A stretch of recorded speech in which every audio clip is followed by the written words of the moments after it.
Пеещо гърне имаме. Значи тая две металнички, детенцето като се изпишка, прави контакт и почва да пее. Ма не пее, примерно, аз съм гърненце, пиш в моята устичка, в твоето пишленце, нали? Пее ламбада, хора. Детето като се изпикат, шора муши фой се юнджи, асани кишора. И то на детето му стана условен рефлекс. То като чуи ламбада и се напикава. И аз примерно така, като ходя из къщи, гледам, пускам, и тя се напикава. Това като дистанционно, бе. И представете, аз някакво момче вкъщи, викам това приятелче. Тате, това е гаджето ми, Георги. Викам, тате, това е наркоман. Не, аз го обичам. Викам, тате, ти си на 8, ти обичаш чоколад. Не, аз ще се оженя за него. Викам, чай да имаш право да се ожениш на 8 години за него, защото знам ли какви закони са написали в тая държава. Нещастна.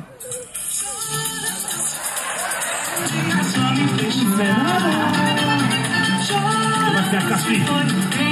Има следа. И аз ще гледам. Само да тя прави така.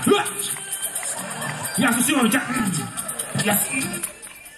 И ще напика Гошко. Има ли също гърденце?